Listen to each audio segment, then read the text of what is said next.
Every World Cup winner eventually acquires a defining image. For Brazil in 1970, it was Carlos Alberto finishing one of the greatest team goals the sport has ever seen. For Spain in 2010, it was Andres Iniesta striking the ball into the Dutch net in Johannesburg. For Argentina in 2022, it was Lionel Messi standing on the podium with the trophy that had eluded him for so long. Spain's triumph in 2026 has its own image. Ferran Torres' extra-time winner against Argentina settled the final and delivered the country's second FIFA World Cup. It is the moment that will appear in documentaries, highlight reels, and history books. It is also the easiest part of the story to understand. By the time the squad arrived in North America, they had already won the UEFA Nations League and the European Championship. More importantly, they had already established a clear identity. They understood how they wanted to play, the profiles of players that best suited that approach, and the standards expected every time they stepped onto the pitch. The World Cup did not force Spain to reinvent themselves. It simply asked whether the football they had been developing for years could withstand the pressure of the sport's biggest stage. The Spain that dominated international football between 2008 and 2012 left behind more than trophies. Possession, technical quality, positional intelligence, and control were no longer just tactical preferences. Every generation that followed that inherited both the strengths and the burden of that legacy. Success would always be measured against one of the greatest international sides football had ever seen. Luis de La Fuente understood that challenge better than most because he had spent years watching the next generation develop from within Spain's own system. His task was never to recreate the football of Xavi, Andres Iniesta, Sergio Busquets, or David Silva. Football had changed too much for that. Pressing had become more aggressive, transitions more dangerous, and defensive structures more sophisticated. The answer was not to abandon Spain's footballing identity, but to reshape it for a different era. When Luis de La Fuente replaced Luis Enrique in December 2022, the appointment generated little excitement outside Spain. Supporters were accustomed to seeing the biggest national teams appoint managers with decorated club careers and Champions League experience. De La Fuente offered neither. His reputation had been built almost entirely inside the Royal Spanish Football Federation, where he had progressed through the youth national teams over the course of more than a decade. De La Fuente had already coached many of the players who were beginning to establish themselves in the senior squad. His teams won the UEFA European Under-19 Championship, the UEFA Under-21 Championship, and an Olympic silver medal, but those trophies told only part of the story. The more important achievement was the environment he had helped create.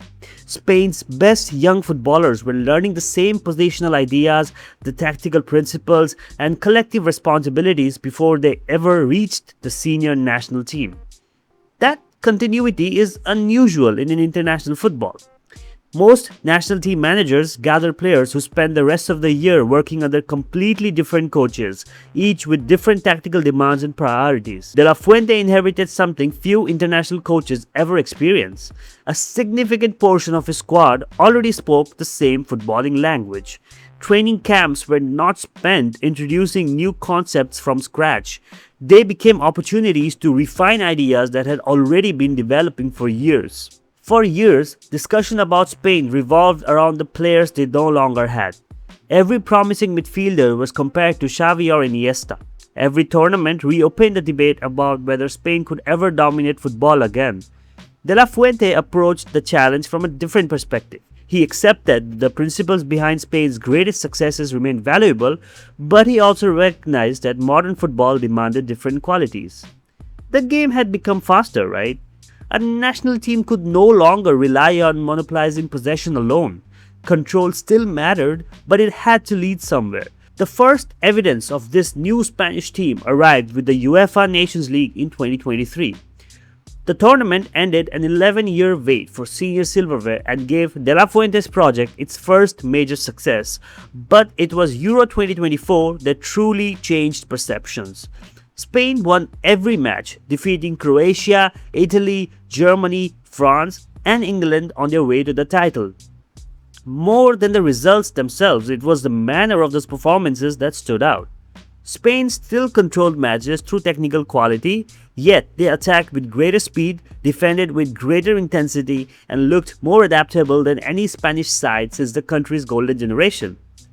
By the time World Cup qualification gave way to the tournament itself, Spain were no longer viewed as a team that was just rediscovering its identity. Modern football often celebrates systems and superstars as though they exist independently of one another. Spain demonstrated that the strongest teams are usually built where those two ideas meet. Rodri was perhaps the clearest example. His influence was never measured simply by the number of passes he completed or the areas of the pitch he occupied. He dictated the rhythm of matches with an almost instinctive understanding of when Spain needed patience and when they needed to accelerate. Under pressure, he became the safest passing option on the field. When opponents retreated into compact defensive shapes, he calmly recycled possession until a better route forward appeared. His composure gave the rest of the team permission to play with confidence. Ahead of him, Pedri transformed space into Spain's greatest attacking weapon.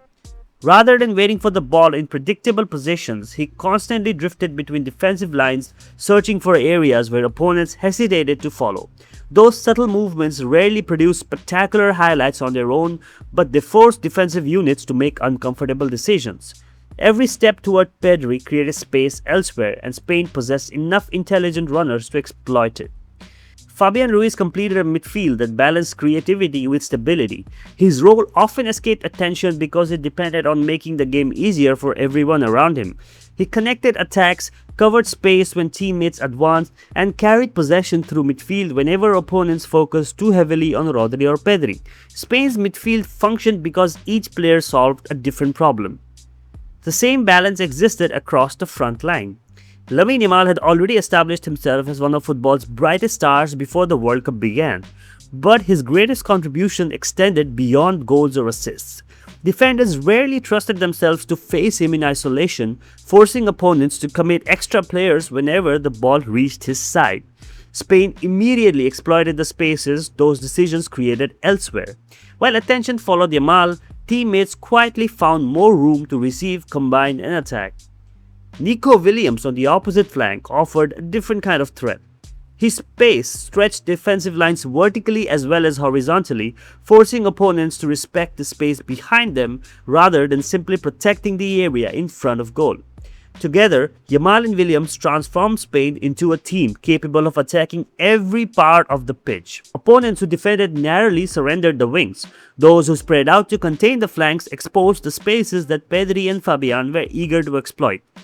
Even the role of the centre forward reflected De La Fuente's broader philosophy. Mikel Oyarzabal rarely behaved like a traditional striker waiting inside the penalty area. He dropped into midfield, linked attacks, and encouraged defenders to leave their positions. Every movement was designed to create uncertainty. If a certain centre-back followed him, space opened behind the defensive line. If they held their position, Oyarzabal gained the freedom to connect Spain's midfield with its attack. The fullbacks completed the picture. Pedro Porro and Marco Correa attacked aggressively whenever Spain established control of possession, adding width without sacrificing defensive security. Behind every forward movement sat a structure designed to protect against transitions, allowing Spain to commit numbers into attack without becoming vulnerable the moment possession changed hands. Possession remained central to their identity, but it was no longer an end in itself. Every passing sequence sought to move opponents out of shape, every rotation carried a purpose, and every player understood how his movements created opportunities for someone else. Spain still looked unmistakably Spanish, yet their football reflected the demands of a different era. Every successful team develops an identity long before it lifts a trophy. The true measure of that identity comes when opponents begin designing entire game plans to dismantle it. That was the position Spain found themselves in when the 2026 World Cup began.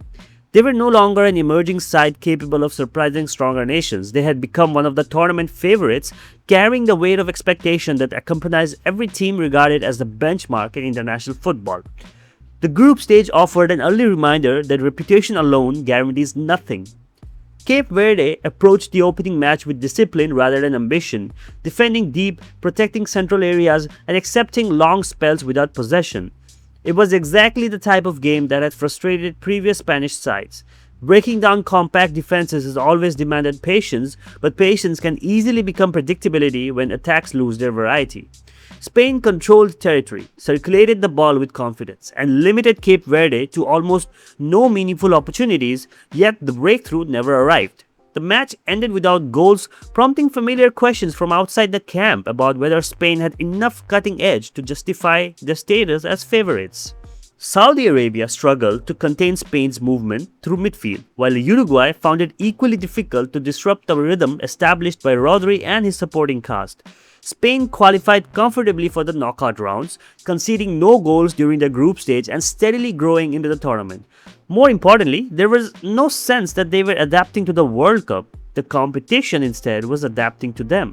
Against Austria, Rodri repeatedly offered an escape route whenever pressure intensified, and Pedri found the spaces that inevitably appeared once Australia's first line of pressing had been bypassed. The 3-0 victory was convincing, but the scoreline told only part of the story.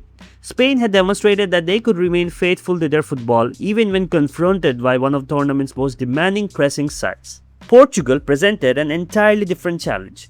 Rather than pressing high, they defended with patience and discipline, accepting that Spain would dominate possession while concentrating on denying space between the lines. The match became increasingly tense as chances remained scarce and every attack required another layer of precision. There were moments when forcing the issue might have been tempting, but Spain never allowed frustration to dictate their decisions. The breakthrough arrived late through Mikel Merino, whose winning goal secured Spain's place in the semi-finals. It also reinforced one of the defining characteristics of De La Fuente's squad. While opponents naturally focused on containing players such as Rodri, Pedri or Lamine Yamal, Spain possessed enough depth for decisive contributions to emerge from anywhere. Belgium approached the semi-final with greater ambition than either Austria or Portugal. Instead of allowing Spain to dictate every phase of possession, they looked to attack whenever opportunities appeared, turning the game into a more open contest than Spain had experienced throughout the tournament. It demanded a different kind of performance. Then, they surprised everyone by outplaying France in the semi-final. Spain's tactical victory over France in the 2026 World Cup semi-final was built on an incredibly organized defensive block and the lethal exploitation of France's left flank. Defensively, Luis de La Fuente's side prioritized suffocating the central channels. They bunched their midfielders tightly together to block passing lanes, effectively disconnecting French playmaker Michael Olise from his fellow forwards. This forced France to try building up play out wide, where the Spanish wingers relentlessly tracked back to create defensive superiorities and trap the French attackers. They beat them 2-0 to go to the World Cup final for only the second time in history.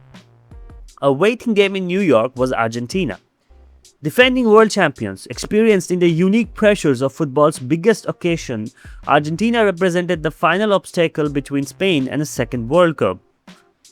Neither side dominated for long periods, and clear chances remained scarce throughout regular time. Spain continued to circulate possession with confidence, but resisted the temptation to force attacks that were not there. Argentina defended intelligently, waiting for moments to transition quickly, while Spain relied on the positional discipline that had carried them through every previous round. As the match drifted into extra time, the defining quality of De La Fuente's side became increasingly apparent. Their football looked no different in the 110th minute than it had in the opening stages of the tournament. When Ferran Torres finally found the winning goal, it felt like the natural conclusion to everything Spain had built over the previous 4 years. The finish itself will always occupy the headlines, but it existed because of a team that trusted its structure until the very end. Spain had not won the World Cup through improvisation or individual brilliance alone. They had won it by relying on an identity strong enough to survive every challenge that the tournament presented. Spain's victory in 2026 will inevitably invite comparisons with the team that conquered the world 16 years earlier. The Spain of 2010 transformed the way international football viewed possession. The Spain of 2026 demonstrated that the philosophy could still succeed after evolving alongside the game itself. That evolution was Luis de La Fuente's greatest achievement. If you enjoyed this video, then make sure you drop a like and subscribe to La Liga Vic.